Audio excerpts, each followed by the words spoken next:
to the Dawgs Podcast with your hosts, Blake Reneker, Justin Charles, and Josh All.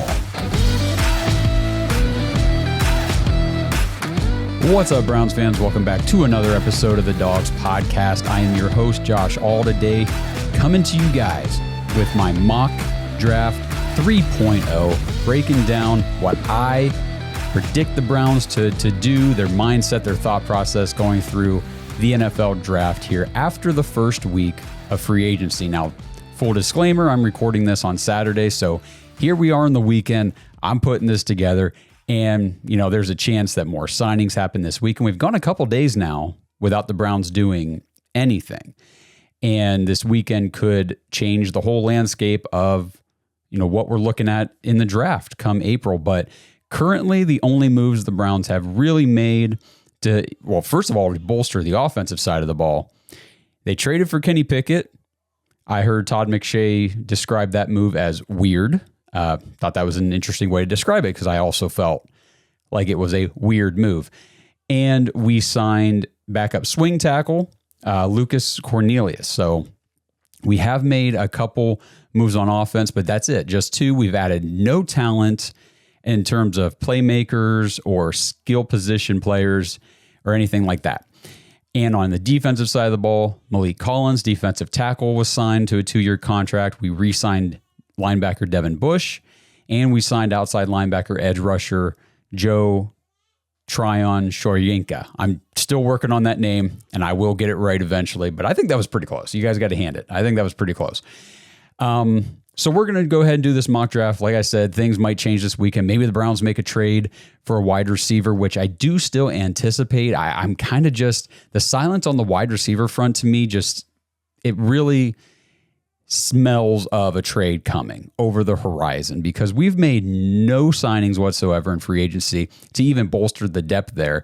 We've got very few receivers on the active roster who've even really caught touchdown passes in the NFL. So that position really needs addressed. We haven't touched a tight end yet. We've done really not much. Running back, we haven't signed anybody because I didn't think we would. Honestly, this is not the year or the free agent class to be signing and giving big money to running backs. We did just see Kareem Hunt got a contract with the Chiefs yesterday, and forgive me, I should have brought it up, but it was something like $1.5 million base. It was a $2.5 million 1-year contract or whatever to come back to Kansas City. And I posted on social media, that seems like the market value for Nick Chubb. So I do anticipate Nick Chubb being back on a deal similar to that. And I can't imagine he's going to sign more, right? Because Kareem Hunt's coming off a not season-ending injury, and he was impactful for the Chiefs down the stretch in their backfield. Nick Chubb coming off back-to-back season-ending injuries now. We've talked about it a ton, but I just think the situation warrants the same sort of deal that we saw Kareem Hunt receive. So I'm still waiting for the news on that front. But other than that, I do not expect the Browns to do anything at running back in free agency ahead of the draft. Now, they might add a guy or two after the draft or whatever, just to, for depth and for camp and all that stuff. But as of right now, don't expect a whole lot more. So let's get into this mock draft. Before I do, make sure you guys like the video here on YouTube, subscribe to the channel, tap the notification bell so you don't miss anything new. Our 500 episode celebration live show will be Monday night at 6:30 p.m. Eastern on YouTube. We're also going to stream it to Facebook and Twitter, or X, I guess, if you want to get up with the times. I just cannot stop calling it Twitter. But anyway, X. And, we're going to be giving away the 3 Dawgs Podcast t-shirts. So if you want an opportunity to win one of the t-shirts, all you got to do is become a YouTube member to our channel right here on YouTube between now and the end of that episode, or by the time we draw the names. And we're going to give away a Browns jersey to somebody in our Dog Pack community on Patreon. So if you want an opportunity to win the jersey, jointhedawgs.com, head over there, and you get access to the private Discord and all that cool stuff that we do at the Dog Pack. And you get a head start on the fantasy football signups for next year and everything, or I guess for this year. Just, it's an awesome place to be. Great community. Jointhedawgs.com. And we're also going to give away another, we'll call it a grand prize. It's something that Justin came away with that we're going to give away, and we're not going to say what it is right now. We'll say it on the show Monday, but it's pretty cool. You guys are going to like it, and it might tie into something that I have already mentioned here in the open. I don't know, just maybe. Anyway, so let's kick it over here to let me pull up my notes so that way I'm ready to rock and roll. All right, let's do this. Let's talk about this mock draft. So I'm just going to kick things off here. Pick 2. We're not getting cute. We're not getting fancy. It's going to be exactly what I did in my mock draft 1.0. It's going to be Shedeur Sanders, quarterback out of Colorado. Again, 6'2", 215, 23 years old. I saw Tony Grossi's mock draft this week, and he had the Browns trading with the Giants down to 3. Giants came up to 2 to select Shedeur. Browns gained some capital. I didn't watch the mock draft. I just saw the post on Twitter from ESPN Cleveland, but the Browns gained some sort of draft capital in return to make that swap. They moved to 3, gain the extra draft capital, whatever it was, and select Ole Miss quarterback Jackson Dart. It was an interesting mock, and I can't say I hated it. I'm very torn between, Shedeur Sanders at 2, or do we want to get some extra draft capital and come away with Jackson Dart? A guy like that. I obviously am still very much crushing on Cam Ward, but I don't think there's any way Tennessee trades out of that spot. I think that he's their guy. I think they're taking him locked in. We'll see what happens. Maybe a trade happens. Maybe they move. Maybe they just end up not taking him and they go with Abdul Carter. I don't know what's going to happen, but if I had to bet, Cam Ward goes 1, and with the Browns here, I'm not doing any trades in this mock. I'll do a mock here eventually with some trades in it or something like that, but today we are sticking with Shedeur Sanders at number 2. So that moves us into the first pick in the second round, pick 33 in the NFL draft. And this one's going to be interesting. It's a guy that we like. I know Blake really likes this guy. And I've got some other options at pick 33 that I want to walk through at some point. I'll just mention them here probably, but I'm not going to go too deep because I got to see what the Browns end up doing. If they end up trading for a wide receiver, then this pick makes a lot more sense to me. If they don't do anything at wide receiver, though, ahead of the draft, then at pick 33, I've seen some mocks. I've listened to some industry mocks on podcasts and things where they actually have wide receiver out of Ohio State, Emeka Egbuka, dropping out of the first round. And if Egbuka is available after the show closes down on Thursday night, I am going to be pounding social media ferociously for the Browns to run to this podium on Friday at 7 o'clock when the draft opens and just say, we want Emeka Egbuka. So maybe we'll do a mock at some point here where he's the pick. I also love Trey Harris out of Ole Miss, the wide receiver. You guys know I'm a Trey Harris guy. I think he is going to be a dog in the NFL. But today I'm still leaving some room, some leeway for Andrew Berry to make a trade for a wide receiver to bolster that room. So at 33, I'm going to stick with my trend of taking an offensive lineman. I took one. I took Josh Connerly Jr. out of Oregon in mock 1. In mock 2, I took Donovan Jackson, the interior offensive lineman out of Ohio State. Today, at pick 33, I am taking Gray Zabel, the offensive lineman, we'll just call him a guru, out of North Dakota State, 6'6", 312 pounds. He's 22 years old. Now, for this pick, though, I do need to put a disclaimer out here. This pick really bucks the Andrew Berry's trends for me, okay? I truly do not... I have a hard time seeing Andrew Berry selecting Gray Zabel over a Josh Connerly Jr. if he's available, or somebody like Ariante Ursary, the offensive tackle out of Minnesota, or Donovan Jackson. If those type of guys are available at 33 and they make it out of the first round, and Gray Zabel also makes it out of the first round, it's just a little bit tough. And here's why. Andrew Berry has only drafted 3 players in 5 years now. So we have half a decade of information on how Andrew Berry handles his drafts. And in that half decade, he has only drafted 3 players who did not come from a Power 4 conference. He took Alex Wright from UAB. He took Harrison Bryant from Florida Atlantic. And he took Miles Harden from South Dakota. That's it. Every other player he's drafted has come from a Power 4 conference. So this would be a high pick, a high value draft capital spot to buck that trend of his. So I don't know if he would do it. To take a player from the Missouri Valley Football Conference with the top pick in the second round, I just feel like the odds are low. But I will now talk to you why I took Gray Zabel here and why I think it would not be a bad move for the Browns in any way, shape, or form. His NFL draft profile says he is a tough guy profile on this prospect coming out of North Dakota State. Zabel has an NFL frame with room for additional mass and possesses a good starting point in terms of his play strength. He has to play with really quick hands and good feet in order to compensate for short arms that make sustaining blocks and controlling pass rushers more challenging. Teams might ask Zabel to snap during draft season in order to project positional flexibility. So the reason I could see Andrew Berry actually having interest in Gray Zabel the way I do here at pick 33 is because of his versatility. He has played 4 out of the 5 starting line spots during his time in college. He gives a lot of flexibility to the Browns on the offensive line in the future. Jack Conklin just got his contract reworked. He will be a free agent next year in 26, and he probably won't be back. So he's likely out of here in 26. So right there, boom.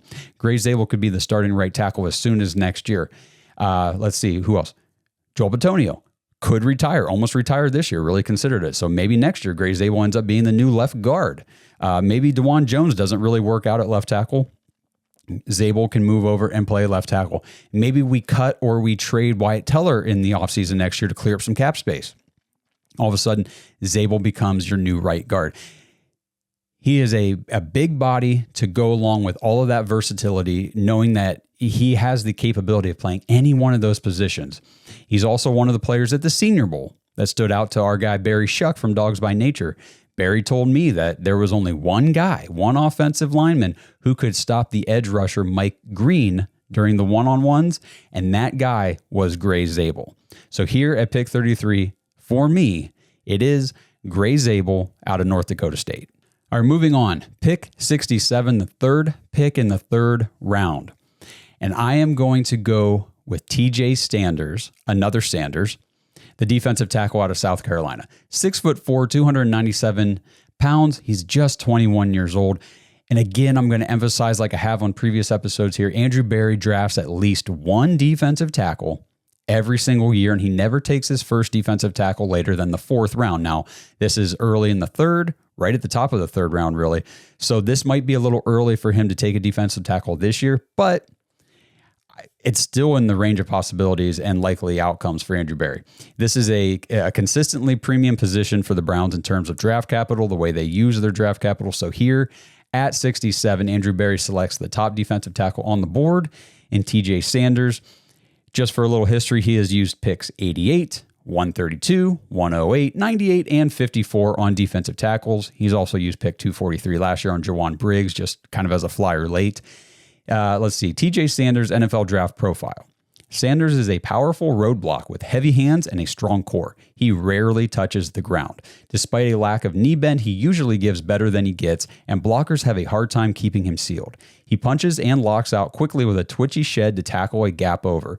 His rush features average first step quickness, but sudden hand swipes and play through power in his lower half open pathways to the pocket. Sanders' blend of power and pressure should put him on the board for both odd and even front defenses as a potential 3-down solution. It sounds like the type of defensive tackle that would really perk up Andrew Berry's ears if he was available at this point in the draft. So, like I mentioned, 67 here, it might be a little high this year for the Browns to go DT. And I'm saying that this mock, after this week, when we just signed Malik Collins to a 2-year deal to go along with Mike Hall and Shelby Harris on that defensive interior. But listen to what I just said. Mike Hall and Shelby Harris. Shelby Harris is kind of an older defensive tackle now. He's an older player. And the depth right now in the interior is just, it's not great. It really still isn't great. So you got Malik Collins, you got Mike Hall, who, remember, just suffered a season-ending knee injury at the end of the season. So there's no guarantee on his availability or readiness to start 2025. The Browns seem to think that he'll be ready to start, but we've seen this with injuries in the past. I mean, just look at the tackles last year. Conklin and Jed Wills all summer long leading up to the season, we're saying, any updates? These guys should be ready, right? And they weren't. So there's no guarantee that Mike Hall is going to be ready. And after those guys, you got Jawan Briggs, who was a 6th, 7th round pick last year. Kind of showed a couple things on tape toward the end of the year, but he was just filling in, a spot. And then you got the CFL guy, Ralph Hawley. So that's it for your interior defensive line. So I would definitely not rule out Andrew Berry grabbing a guy like TJ Sanders right here if he's available. This episode is sponsored by Butcher Box for Pets. Browns fans, it's about time the Dawgs offered you something for the real dogs in your life. Our furry friends aren't just pets, they're part of the family. And you wouldn't let yourself or your children eat strange meat from questionable sources, and your dog shouldn't either. Right now, head to butcherboxforpets.com/dogs or use promo code DAWGS, DAWGS, to get 20% off your entire order. At ButcherBox, they believe in real ingredients. Their pet foods have been developed and certified by a vet nutritionist to contain 0 artificial flavors or preservatives. You get protein-packed formula with over 50% of the recipe comprised of third-party certified humane ButcherBox meat, plus functional ingredients like pre- and postbiotics to support your dog's vitality and digestion. And ButcherBox even removes the guesswork for you. Their custom meal plans are perfectly portioned to fit your dog's nutritional needs based on 8 factors, including age, weight, and activity level. I know my home wouldn't be the same without Odie, our 100-pound golden who thinks he's a 10-pound lap dog, and it gives us peace of mind knowing that we're giving him quality food instead of that factory processed garbage from the store. And speaking of the store, no need to add dog food to the shopping list ever again. ButcherBox delivers their high-quality food right to your door on the right feeding schedule for your dog. And you can change, modify, or pause your plan at any time. So head to butcherboxforpets.com/dogs and use promo code DAWGS for 20% off your order. It's time for all of us dogs to give all of our dogs the nutrition they deserve. Okay, pick 94, the tail end here. Pick 30 in the third round. The Browns, again, I'm leaving the door open for a move at wide receiver ahead of the draft.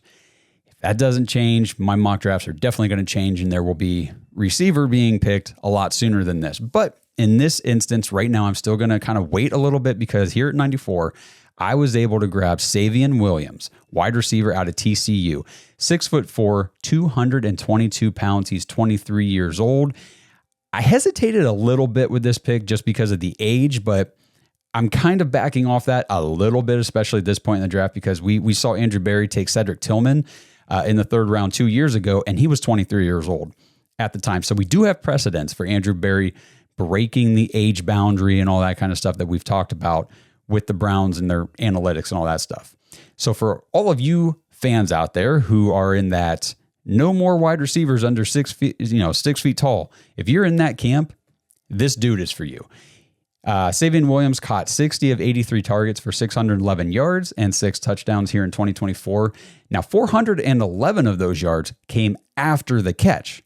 So he had 611 yards total. 411 of those yards came after the ball was already in his hands. That's 67% of his production came after the catch. He caught 8 of 9 contested catch throws for an 88.9% success rate.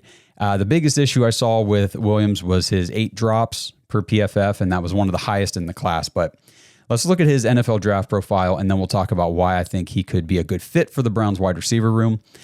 His profile says developmental wideout who offers an alluring blend of physical gifts and untapped potential.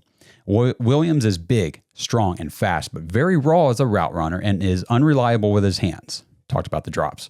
His production is uneven as a traditional wideout, but he adds a dynamic kick to the offense as a gadget runner and as a catch-and-run option underneath. He excels on power sweeps and is willful enough for consideration on short yardage and goal line carries on direct snaps. The ball skills can be hit or miss, but there are flashes to work with on tape. The difference between siren song or pot of gold could rest in Williams' technical development and the creativity of his play caller. So Savion Williams is definitely more of a project wide receiver, but at the end of the third round here, that's kind of what you're going to be getting with a lot of these guys anyhow, but his physical attributes, his skill set, the things that you can't really teach, the height, the weight, the strength, the speed, all that stuff, it's worth the swing, in my opinion. He has been comped a lot. I've seen this from a lot of analysts to Cordarrelle Patterson, given that versatile skill set and the way that these analysts are projecting him to be best utilized when he gets to the NFL. I've also seen kind of like a Deebo Samuel role type with him, get the ball in his hands around the line of scrimmage and let him do the work after that. So this is not a guy who's going to be, stretching the field and doing all that kind of stuff on a consistent basis. Think Cordarrelle Patterson, think Deebo Samuel and the way those guys are utilized. And that would be what Savion Williams would come in at least doing in the beginning. So it's another versatile player who can slot into different roles. And I think that would put him on Andrew Berry's radar. Again, I mean, you can put him out wide if you want to. You can put him in the slot. You can put him in the backfield. You can stretch him down the sideline. You can do the end arounds, the sweeps, run him out of the backfield. You can use him in the kick return game. He's done that in college, kind of like Cordero Patterson. So I don't think that he's really elite at any one thing, but I think he can be very effective at a lot of things. So for me here at 94, Savion Williams, the wide receiver out of TCU. 104, and this might be my favorite pick in this mock draft because I love this guy, and to get him here at 104 after we just took a wide receiver, we've already addressed the offensive line, we got our quarterback at the top, and now I am boosting the backfield with a guy that is not probably going to go up with the Travion Hendersons and the Quinshon Judkins and Caleb Johnsons and all those guys, the Omarion Hamptons. But if you can get this guy who does a lot of what those guys do here in the fourth pick in the fourth round at 104, I would be thrilled. And this guy, my guy, is Devin Neal, the running back out of Kansas. 5'11", 213 pounds, just 21 years old. He's a youngster, but he is a stud. NFL draft profile, workload runner with NFL size, and 4 years of steady production to help elevate the program at Kansas. Neal runs with a nice blend of patience and decisiveness. Oh, do we ever need some decisiveness to choose the right lanes and maximize each carry. He lacks top-end burst and speed, which will shrink the field for him, but he's a fall-forward runner with good contact balance and a nose for short yardage conversions. He has good instincts and soft hands in space and can help as a leak-out or swing pass option. His blue-collar approach is not exciting, but it is effective, and Neal has the ability to develop into a three-down back. That sounds exactly like the type of running back we need here in Cleveland. So he did run a slower 40, but that was kind of expected. Nobody thought that he was going to go in and blaze at the combine. He ran a 4.58, but if you watch the tape, you know that his game speed is going to translate to the NFL without any issue. So I'm not worried about what the Underwear Olympics said about his speed. He gets behind his blockers. He has excellent decisiveness. And after watching like Jerome Ford not be able to make a decision now for 2 years in a row, give me a guy who can see the lane and freaking go. Devin Neal had 219 carries for 1,266 yards and 16 touchdowns in 2024. He averaged 5 yards per carry. He caught 24 passes for 254 additional yards and another score. Devin Neal had 3 consecutive 1,000-yard seasons at Kansas, back-to-back seasons now, where he had 16 touchdowns each year. This young man is a machine, and I would love to have him in Cleveland. Andrew Berry has only ever drafted 2 running backs, and they've both been later round guys. So, again, I know we all want the Browns to take a guy early like Travion Henderson, I mentioned, Judkins, Scattaboo. But in a draft like this where you can find a potential workhorse running back in the 4th round, it's just hard for me to see Andrew Berry pulling the trigger at running back any higher than this, especially with all the other needs and the higher value that Andrew Berry places on those needs earlier in the draft. So right here, I think is a good spot for the Browns to take a guy, to be the guy with Devin Neal out of Kansas. All right, pick 179. We skipped we're out of the rest of the 4th round. We got no 5th round picks now because we just traded our 5th round pick to the Eagles for Kenny Pickett, who, if the Browns don't sign a veteran, I mean, hey, maybe Kenny Pickett's the starter week 1. I don't want to throw that out into the ether, but I guess I did, so whatever. But here at pick 179, the 3rd pick in the 6th round, we are kicking it back over to the defensive side of the ball, and we are going to take a position that we really need to get a guy on a rookie deal who can develop and be a guy at the spot for the Browns for the next at least 4 seasons. And I'm taking Kobe King, the linebacker out of Penn State. So Kobe King here, he's going to kick off the first of 4 picks that the Browns have in the 6th round. Like I said, after they had no picks in the 5th. Kobe King, 6'1", 236 pounds, 22 years old. His NFL draft profile says that he is a big, productive inside linebacker who needs to play with good technique to make up for athletic and speed limitations. King is best in the confines of the box, where he can play downhill and utilize his physicality. He's good with block take-ons and can compress the runner's workspace. He loses ground pursuing outside runs and falls prey to missed tackles in the open field. King can be exploited on passing downs, but he plays with the toughness and physicality necessary to be a two-down inside linebacker. He has the potential to become a starter. Give me that kind of potential and opportunity here in the 6th round. I mean, you are taking flyers and just complete and absolute dart throws in this space or in these rounds. And really you're just hoping for, can this guy come in and just contribute on special teams at first? Like, that's really what we need to give our starters a blow. And, with Hicks and Devin Bush now coming back, I think that the Browns could go ahead, draft a guy like Kobe King, bring him in, let him develop, and, just kind of see what he can become under Jim Schwartz on this Browns defense. Okay, 192, the 16th pick in the 6th round. It is our, I'm going to address a position that Andrew Bear has only addressed once in 5 years in the draft, and that is tight end. We are taking Oronde Gadsen II, tight end out of Syracuse. Oronde Gadsen, he's 6'5", 243 pounds, 21 years old, so he is a young guy. NFL draft profile, receiver to tight end convert, who comes from NFL bloodlines. Already, you got me intrigued. Gadsen is more of a big slot receiver than a pass-catching tight end. He gets hung up on press coverage and won't outrange NFL man coverage downfield, but his wingspan gives him a distinct advantage at the catch stage. He creates throwing windows when he's allowed to stay on the move, and he battles for contested catches. He needs to get stronger and become a little more competitive as a blocker, but there's enough receiving talent for him to be picked on day 3 of the draft. So like I said, only one tight end in 5 years for AB.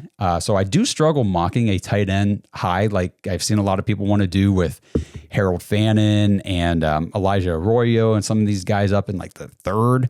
Sometimes I'm not necessarily the 2nd, but maybe with the trades and things that people want to project.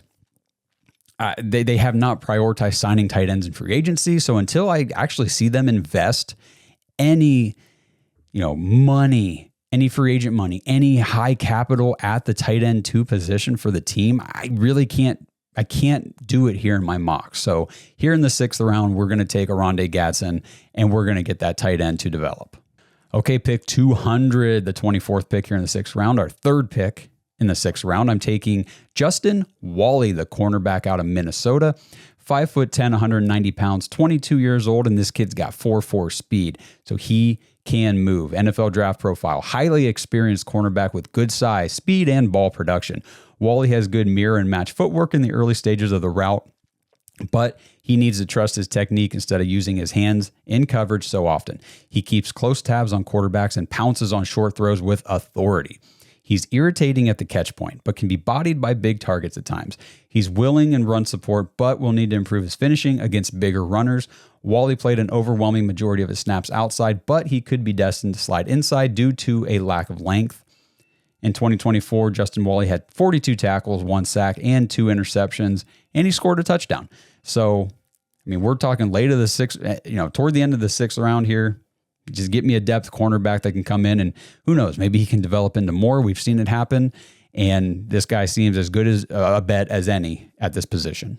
216, the 40th pick in the 6th round. That's right, the 40th pick.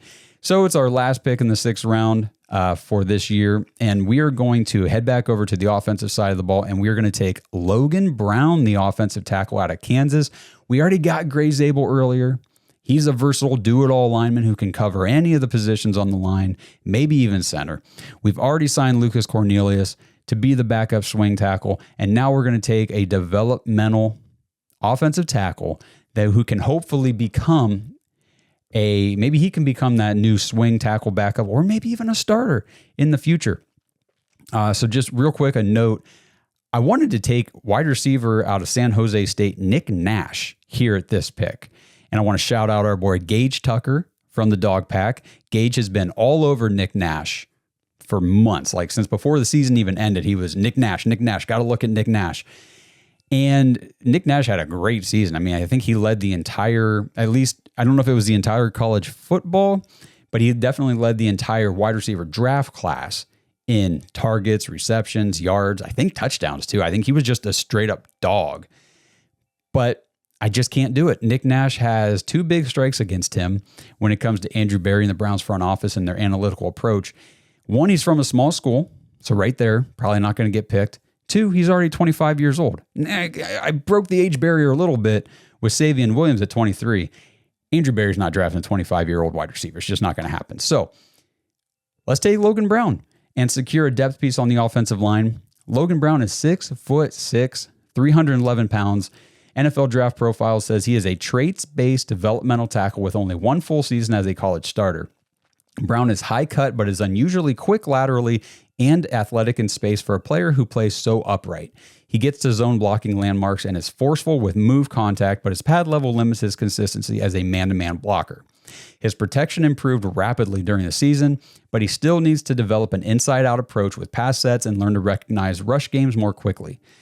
The bad looks really bad, but the good can look really good. The ceiling and floor are both moving upward, and Brown has early swing tackle value with a chance to develop into an NFL starter.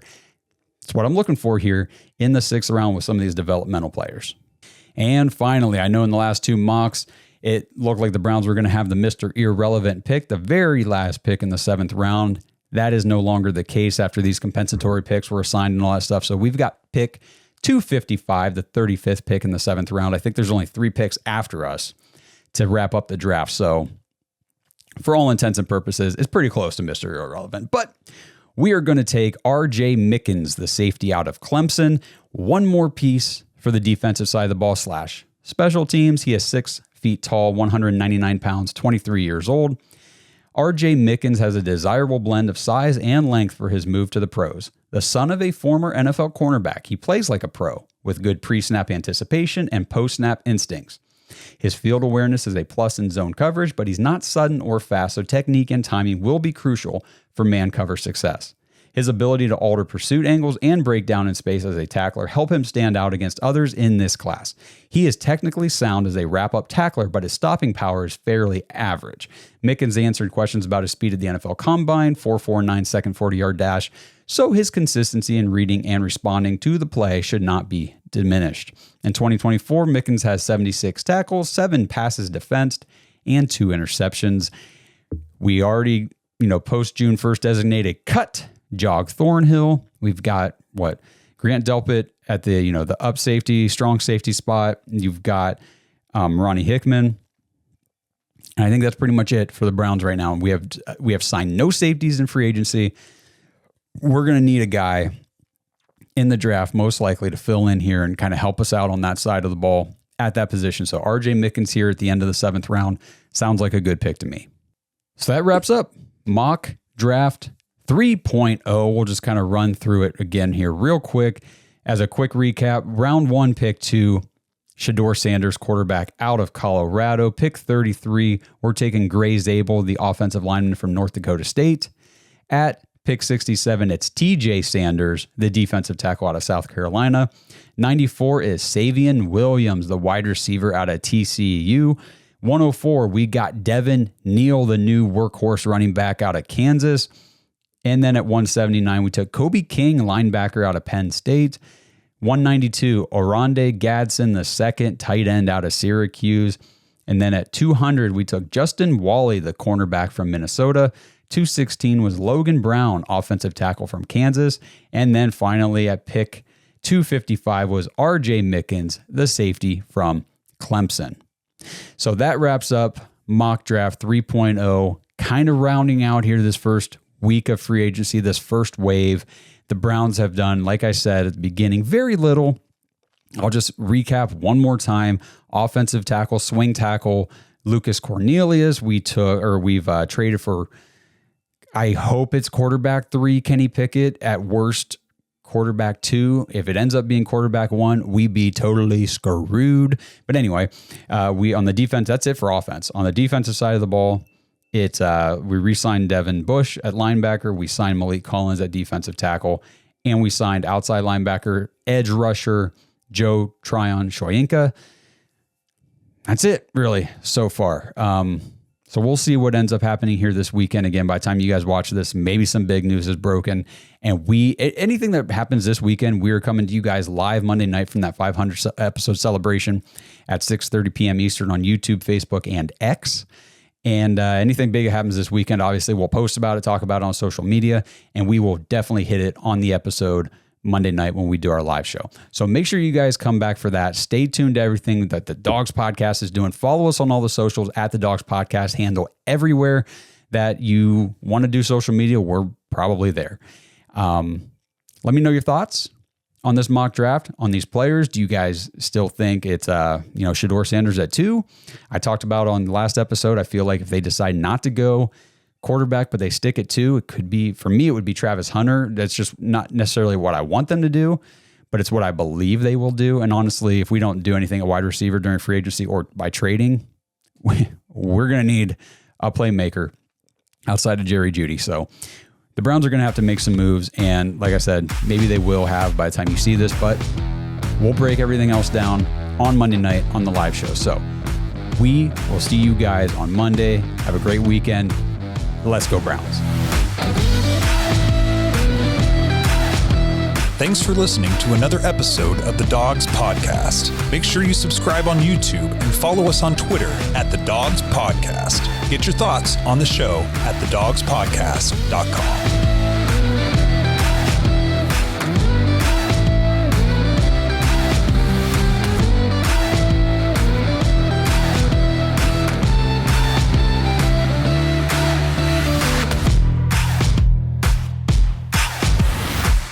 This episode is brought to you by Danger Coffee. Browns fans, we talk about how Danger Coffee is made free from mold toxins that are in 45% of the world's coffee, but that's not all that Danger Coffee has to offer. Mineral and nutrient deficiencies are a big deal. They make you feel sick, tired, stressed, and they can give you brain fog. These deficiencies negatively affect your immune system, your digestion, sleep, metabolism. Have you ever wondered why you get an initial burst from your coffee, but then you get that little crash not long after? Danger Coffee's patent-pending process remineralizes your body with more than 50 trace minerals and electrolytes, leaving you more energized, engaged, powerful. These micronutrients enter the cells to boost performance. They bind to toxins to provide detoxification support. I know that sounds like a lot, but the bottom line, guys, is minerals matter, and most of us really don't get enough of them on a daily basis. Danger Coffee delivers micronutrients, plus it gives you access to the minerals you already have. Head to dangercoffee.com, use our code DAWGS, DAWGS, for 10% off your order. And that code can be used over and over. So you get 10% off every order you make using code DAWGS. It's time to start every day off with a cup of coffee that gets you going and actually keeps you going. Dangercoffee.com, code DAWGS.